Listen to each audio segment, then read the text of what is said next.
I'm News 10 anchor Sylvia Masters here for our 10 Talks Acadiana podcast. And joining me now is Chris Babin with the Better Business Bureau of Acadiana. And we're talking all things ion scams. You've seen him with us before for ion scams. Of course, Chris, thank you for joining us for Absolutely. our 10 Talks Acadiana podcast. Yeah. So speaking of the most recent scams that we've covered in the past months, one of them being phony Amazon callers are targeting consumers even here locally. And we've talked about robocalls before and how they target consumers, but now they're posing as Amazon callers. So Chris, tell us what they're doing. So, almost everybody knows what Amazon is. So this is an easy way for scammers to be able to cast a broad net and catch as many consumers as they can, hoping to get some type of financial information, a credit card, bank account information, or even some personal identifiable information like social security number or anything that could lead to identity theft. And what happens is they impersonate a reputable organization, something like Amazon that everybody's familiar with, and really because there's so many people using Amazon, it's likely that when you get a text message or a phone call or that they send those out, that they are contacting somebody that's done something with Amazon. So it's an easy way for them to try to get in touch with consumers, but it's mostly been the phone calls that we've gotten reports of, and they're impersonating an Amazon employee saying that they have an issue with your account or maybe an issue with something that was shipped to you recently and they need some information from you. And we're warning consumers to be aware of that. And just know most of the time Amazon's going to send you an email or maybe have some type of alert in your account. You're not going to get a random phone call, especially not one asking for credit card information. And the confusing thing, Chris, is the number pops up on your phone as could be a local area code. And I know we've maybe talked about this in the past before. It's something to do with spoofing. So kind of talk to our viewers about what that means and how they're impersonating, our local area codes. So technology is great, but it also provides an opportunity to give scammers more tools and resources to try to fool us as consumers. Spoofing phone numbers is one of the things that they like to do. If they're able to use a 337 or a 225 or a 318 area code, our area code and the surrounding areas around Acadiana, and it makes us think somebody locally might be giving us a call. A lot of times we're more susceptible to picking up that phone call. So we know that scammers are doing that. The number they're calling from is not the one that shows on your caller ID. Technology has allowed them to be able to do that and show that they're calling from a local area when they're in fact not, and they're getting more consumers to pick up the phone. Used to, years and years ago, if it was a local number, you felt like it was somebody you could trust. These days, you really can't even trust the phone number. No, and that's something definitely to look out for when Yes. you see that number pop up on your phone and being aware. Now, if someone does get a call on their phone or a number that they don't recognize, what should they do? I know myself, I don't answer numbers. I don't know, and usually that's the case for a lot of people. But what should they do if they get one? Yeah, unfortunately, we live in a great hospitable area. We like to talk to our friends and family and neighbors, and we've gotten to the point where we don't even answer the phone anymore if it's not somebody we don't recognize. But what we'd encourage you to do is keep your voicemail box cleaned out. The majority of people nowadays that are calling for legitimate personal or business reasons are leaving voicemails because they know people aren't answering the phone if they don't recognize the phone number. So make sure your voicemail box is cleaned out, that you have the ability to let people leave you messages. And then we always say if you do answer the phone and you get uncomfortable or you feel as though this doesn't sound right, although it goes against a little bit of our respectful Cajun ways, it's okay to hang up the phone number. Don't hang up the phone. Don't give them any information.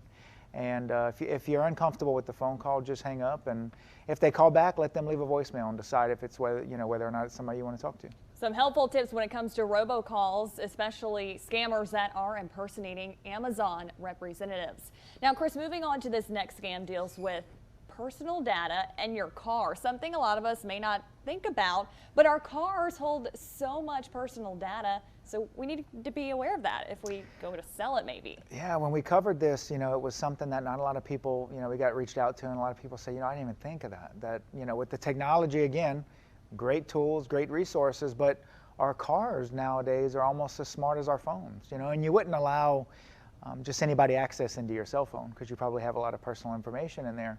Well, our cars have really gotten to be almost the same thing. We have our Wi-Fi at home possibly saved on the vehicle. We've got our phone linked to it, so a lot of the data from our phone goes directly into the vehicle.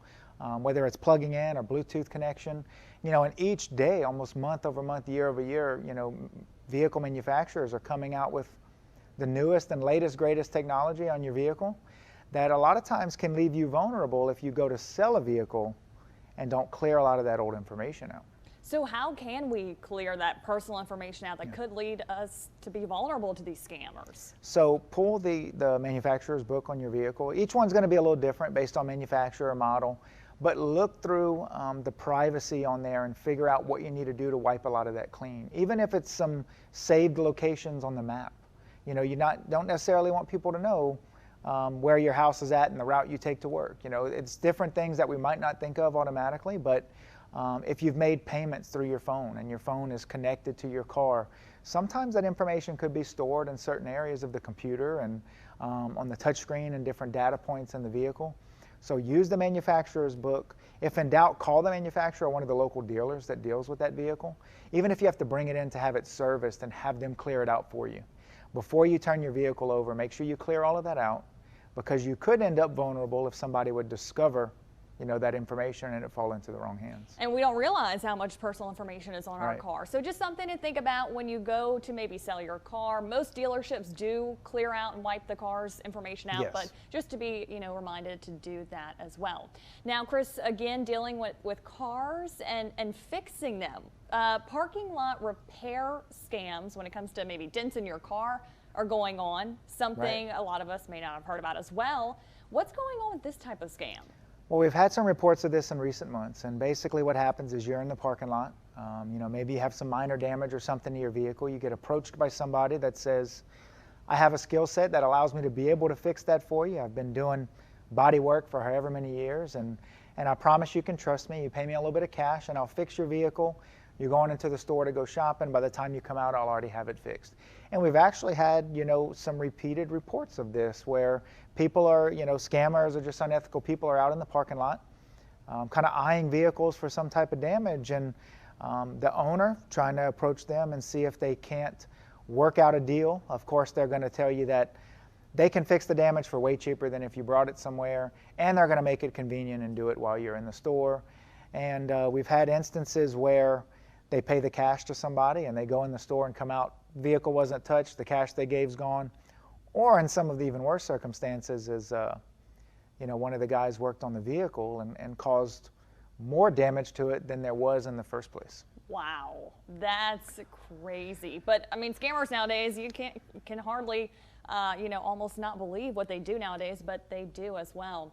And it's a reminder too, Chris, to be alert and to stay careful when you're getting out of your vehicle. But if this does happen to someone, maybe who's listening, when someone does approach them, maybe has this story, what should they be armed with? What should they, say in that case? So of course, there could be great hardworking people out there trying to make a living or make a couple extra dollars by helping somebody out. We don't want to discount that could happen. But as a consumer, it's up to us to be savvy enough and protect ourselves enough that we don't fall into a vulnerable situation. So if you're going to engage in business with somebody, and you're giving them money in exchange for a product or service, especially if that service is related to something like a vehicle, something that is a lot of money, it's a big asset for us. Get a contract in writing, know who you're dealing with. If it's a discounted price, that's great, but know exactly what you're going to get in return. Some type of documentation, should you end up on the bad end of the deal and the person disappears, or you don't get quite the service that you thought you'd get, you have a much better leg to stand on to try to dispute that and maybe recover some of those funds if you just go through that simple phase there of getting what you're doing in writing. And that's some helpful tips that we need to look out for and be aware of. Now, Chris, moving on to this next scam, I know we have summer almost ending, but Labor Day is right around the corner. I know a lot of people will be traveling for that as well. So when it comes to vacation scams, again, something that we talk about most during the summer when vacations are high and people traveling a lot, nowadays it's so easy for people to book online that scammers are taking advantage of this. How so? Yeah, there's so much information available online. It's not hard for a scammer to create a look-alike property and maybe pretend that it's an Airbnb property that is not actually an Airbnb property. It's just somebody's home that maybe was recently purchased. So there was pictures of the home online to buy it, but they created it as an Airbnb, hoping to get some type of funds. You look at some of the websites, online directories like Craigslist and different things. A lot of things that you see on there aren't real. So when you're looking to travel and you're looking to book some type of excursion or travel plans, whether it's a flight or a hotel stay or even an Airbnb, there's great resources out there to be able to use. But be careful, because in the high travel times, scammers are trying to catch as many people as they can at one time. So during these high travel times, summer, even the tail end of summer leading into Labor Day is a heavily traveled time. Make sure when you're putting your credit card information in, sometimes the property that they're putting has no legitimacy to it. They're just wanting people to put a credit card information in. Mm-hmm. So some of the things to look out for is if, a flight or a stay somewhere is exceptionally cheaper than you can find elsewhere. That's a lot of times a red flag. And then, look at customer reviews. And not all customer reviews are necessarily 100% accurate, but the more people that have given feedback and given their honest opinion about something, the more you can really kind of trust whether or not only the venue or the organization that you're trying to book with is legitimate, but that the property and the vendor that you're trying to use is legitimate as well. And those reviews, I got to tell you, I look at those for sure before booking a stay. I know a lot of people do as well, but that's a good reminder. And Chris, when I did this story, I know you set me up with a Better Business Bureau accredited travel agency, Travel Machine. They're a local travel agency in Lafayette, and the owner that I was speaking to said that they get a lot of horror stories about people who are necessarily scammed by travel agents or online when they're going to book by themselves. So would you recommend that consumers go to a travel agency, whether it be local or a legitimate one, to book their vacation? Yeah, we always encourage you to, at the Better Business Bureau, what we do is provide information on businesses. So you can always come to us and find a business that you can trust from the beginning, one that we've vetted out and we know meets our standards. And find a business that when you spend your money that it's going to be spent in a good place, and you're going to get in return exactly what you want. But I think it was a year or two ago, if you remember, we had a travel scam where a local individual was contacting high school students to send them on a summer trip or a senior trip, and he needed like a $50 deposit from every student. And that was reported to us. We investigated a little bit, and what we found out in the end was he was not a travel agent, didn't have any licensing, no affiliation with a lot of the organizations he pretended he had affiliations with, and he was really just trying to collect deposits, cash deposits from students who were a little more vulnerable and maybe, believing the big dream of a vacation that he had painted for them. And really, in reality, was just taking off with the funds and not booking anything at all. I was going to say, they take that money and run, and you don't hear from them. And that's right. In most of these scams, it's hard to get your money back. Even if you might be able to, you probably won't. Now, Chris, this other scam that we are going to talk about is something that you've definitely probably heard of back home, probably seen it in movies and film productions, but it's prop money, something that we know a little bit about, but it is circulating here locally around Acadiana, even in fact targeting a local business. So how did that work out, Chris? So one of our local accredited business contacted us, it was a few weeks ago, and said, when they reconciled their cash register at the end of the day, they realized a lot of the $20 bills that they had collected were not real. And the scary part is the money looks real. We had a picture of it, and it does say copy money. So if you really take, the time and a fine-tooth comb to look at it, you realize it's not a real $20 bill. But it does appear real, especially, when we've seen something so many times, we don't always look at all of the text on it. So the fact that it says copy in the same typography as the rest of the bill is really kind of hard to decipher. And somebody spent this at their business. They typically use a counterfeit pen for $50 and $100 bills, but they don't for the 20s. I think they do now after this instance. But they had these bills spent. They're not actual currency. It's unknown who spent the money. They had a lot of people in and out that day, so they were kind of unable to determine that. Who spent it. And the scary part is it's very easily and readily available on places like Amazon. You can go order a briefcase full of $100 bills for $20, and it's not real $100 bills. Of course, there's heavy federal penalties and stuff for trying to spend that, but it's money that's created to use as a prop in social media, videos, or even in movies. But it falls into the wrong hands and to somebody's hands that's willing to try to spend it as and pass it off as actual currency. It could cause problems for local businesses and or consumers. And it sure has. I mean, it is happening locally here around Acadiana. Now, Chris, one last question for this dealing with prop money for businesses, local businesses who may be listening. What should they look out for? Maybe some tips to possibly avoid getting paid in prop money. So the counterfeit pin would, the marker that they use would detect that this is not a real bill. Marking that bill did show that it wasn't a real bill. So that's something that they could implement in their process to make sure. Now, if you look at the bill, it does say copy money in a couple places. So if you just instruct maybe your staff or those collecting money, take an extra second, make sure the bills are accurate and they're real. That would be an extra thing that a business could do as well. Because you don't know, it could just slip up, when you're getting paid from a consumer. You just don't know. Just be aware and watch out for that. Absolutely. Now, we're going to take a short break. We're going to listen to a message from our sponsors. But coming up, we're going to talk more about moving scams that are on the rise. And get this, how couples are being scammed that are looking to adopt children. That's coming up right after.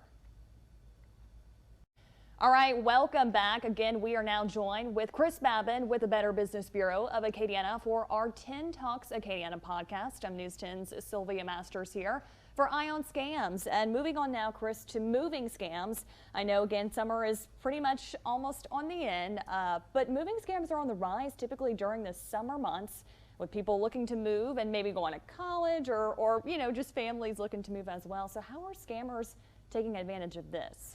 So scammers sometimes take advantage of this, and sometimes there's just unethical businesses that aren't operating the way they should, and it's kind of an area of vulnerability for consumers because the majority of people don't move a whole bunch of times. So the whole process of having your home moved and all of your items collected and packaged and put into a truck and transported to where you're moving to is not something we've done a whole bunch. This isn't necessarily scams that target somebody moving from Broussard to Lafayette or Lafayette to Broussard. It's really more of those long-term moves, that end up costing you thousands of dollars to have your home moved.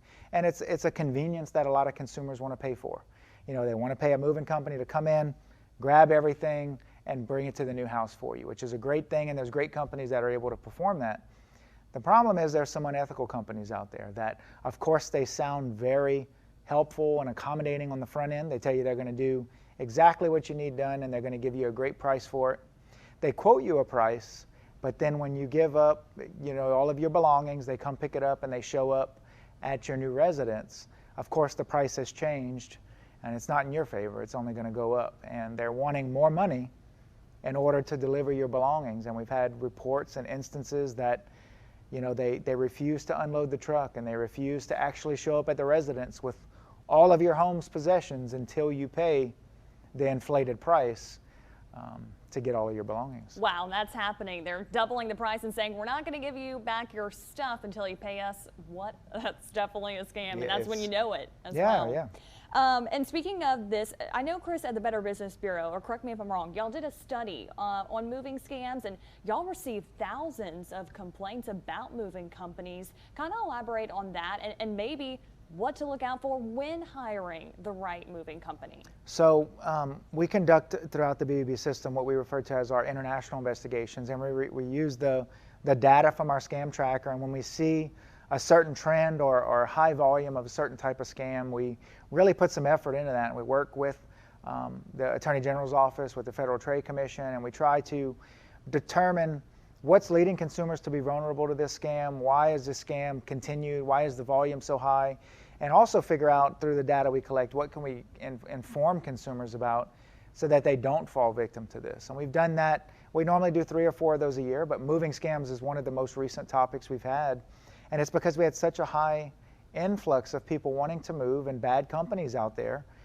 taking advantage of them. And there's actual, through the Federal Motor Carrier Safety Administration, has been regulations and federal legislation put into place that prevents moving companies from doing certain things. If you go to bbb.org/moving scams, we have a whole list there of what you need to do on the front end to make sure you don't end up being scammed. And one of those is to get a hard quoted price, for what the delivery is going to cost. And there's actually federal legislation in place that the final price that you pay cannot be plus or minus 10% of that original price they quoted. So if they misquoted, let's say, and they legitimately are trying to charge you more than that, it can't be more than 10% more. There's been things put into place because it's somebody's whole house in a vehicle and being moved, and it leads consumers, obviously, it's typically an emotional and stressful time, trying to move and possibly get children into new schools. I'm sure you're changing employment. So it's not a time you want to be taken advantage of by the company that's supposed to be helping you out. So we would encourage you to vet the companies on the front end, choose a reputable organization.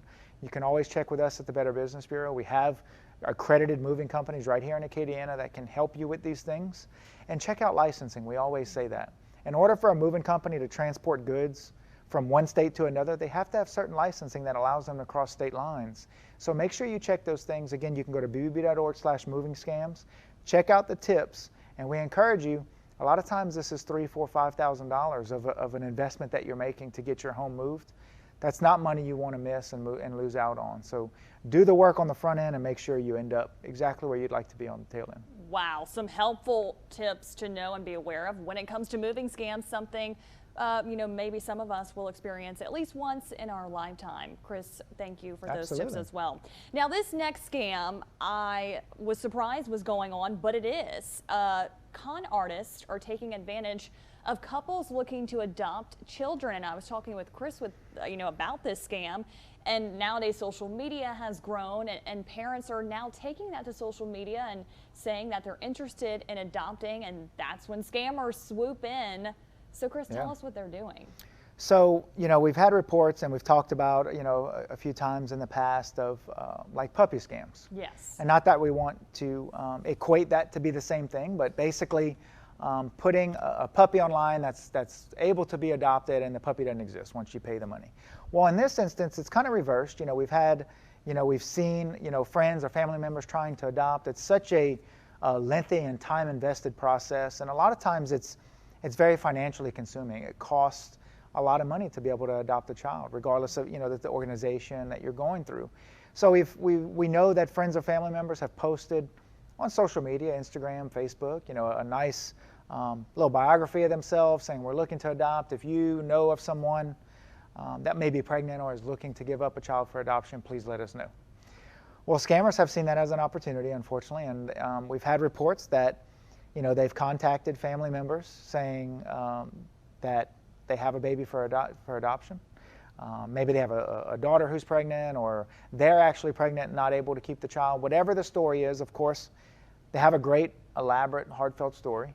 And we've actually had reports that they're charging money and they're asking these couples for support throughout the pregnancy process, potentially, or just to pay some money up front so that they know the family's serious about actually wanting to adopt the child. And in the end, no child ever existed. The people they were pretending to be were not real. And the families that were looking to adopt now have spent even more money and fallen victim to scammers. I mean, can you believe it? Something as innocent as a baby or a woman who's pregnant that they're, trying to scam. It's just heartbreaking, really. Absolutely. And while doing the story, Chris, I know I interviewed an adoption agency, an adoption coordinator, and she said this was going on. There are a lot of stories out there about this happening, but she said, and we've talked about this before maybe, about financial and emotional types of scams, and that being dealing with this type of adoption scam. So can you elaborate, Chris, on what that means when it comes to a financial scam, or when the scammers are pulling on our heartstrings and emotionally trying to scam us? Absolutely. So a lot of times we talk about the finances and losing our money and potentially our identity and some type of identity theft, but we really don't always cover the emotional aspect of what happens when that happens. You obviously are already trying to deal and cope with wanting to adopt a child, and whatever maybe has led that couple to be in that situation obviously is typically a stressful situation as well. But scammers, when they can use our emotions against us, they feel as though they're doing an even better job than normal. So what happens in this instance is maybe you pay a little bit of money to deposit and show that you're serious about the child, and then of course the scammer knows you're emotionally invested. They maybe even send you pictures of a child or of a birth mother that they are claiming to be, and saying that this is going to be the child you're able to adopt, and get you emotionally invested into that process.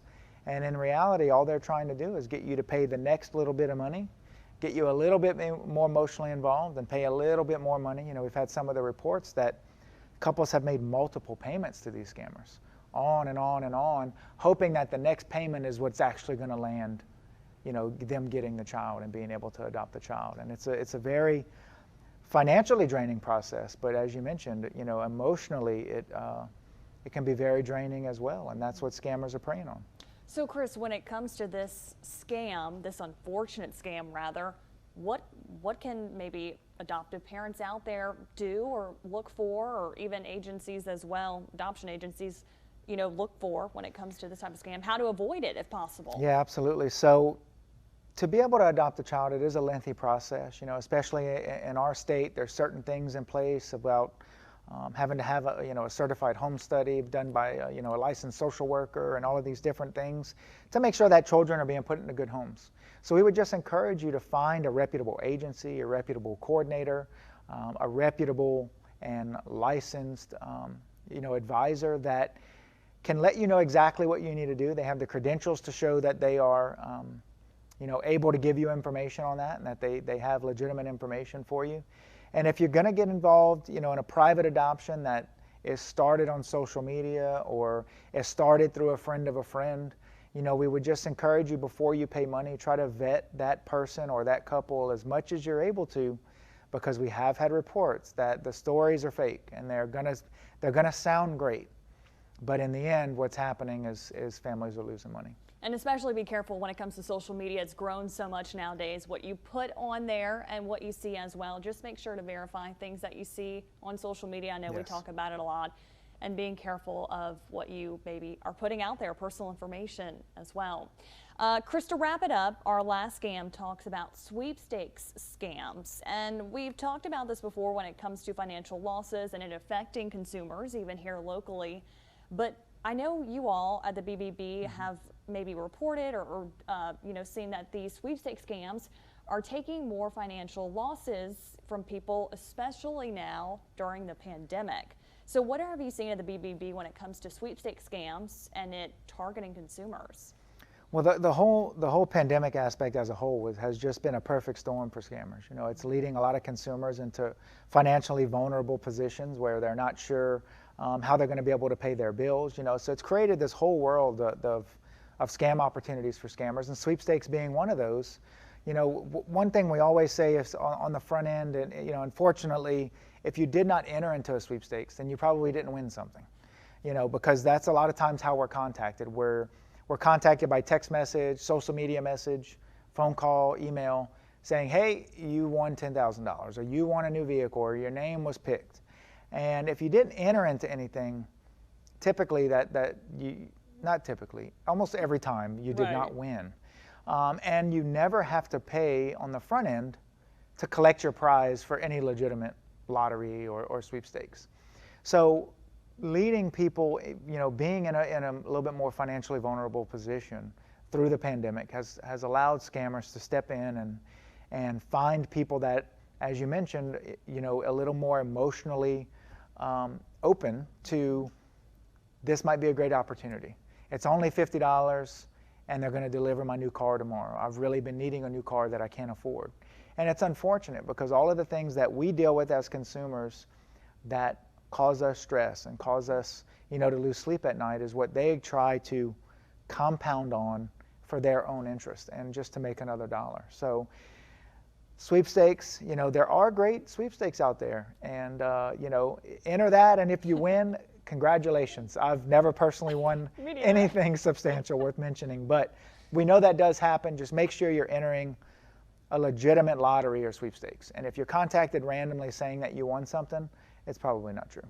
And I spoke with someone with the Federal Trade Commission when I was doing the story with Chris, talking about sweepstakes scams, and he said this has been going on for years, and it's been a problem for years, and it's still happening. And that means, we've talked about this, Chris, before, if it keeps on going, that means it's working, and they're continuing to scam consumers.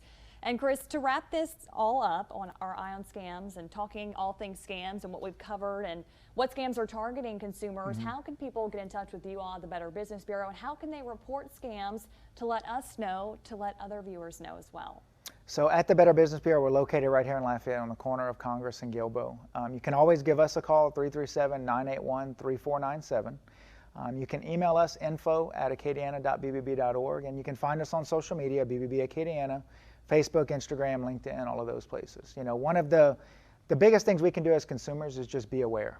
You know, our goal at the Better Business Bureau, covering these things, and you know, we appreciate you guys for allowing us to do that with y'all, is consumer awareness. We know that not everybody that hears these scams has necessarily fallen victim to them or been susceptible to them, but the more you know about them, we hope that that raises a red flag in the future. Or maybe you get contacted in a week or two saying you won something randomly and you realize that, hey, I listened to that podcast where they said this has been targeting our area. And that's what we're hoping to do, is get that information out there. And you know, the consumers that are most vulnerable to falling victim to these scams, you mentioned, you know, the only reason they're still going on is because they're working, are the ones that think there's no way they'll ever get scammed. None of us are exempt. Working at the Better Business Bureau, you know, we get contacted as consumers just as much as anybody else. So knowing what to look out for and taking a step back from the situation is very much can help you in the future. And if consumers ever have an issue, they have a question, maybe they encountered something and they want to let us know about it, they can go to our scam tracker online, bbb.org, click on the button that says Scam Tracker, or again, 337-981-3497. Give us a call and tell us what's going on. We deal with this a lot, so a lot of times when you tell us your story, we're able to decipher pretty quickly that that doesn't sound right and help lead you in the right direction. So if you just have questions or you're looking for some guidance, reach out and give us a call. Absolutely, and it's very helpful learning about these scams and learning about these tips to help us avoid becoming a victim of all the types of scams that are going around the nation, the state, and here locally in Acadiana. Chris Babin with the Better Business Bureau of Acadiana joining us, myself, News 10 anchor Sylvia Masters, for our 10 Talks Acadiana podcast.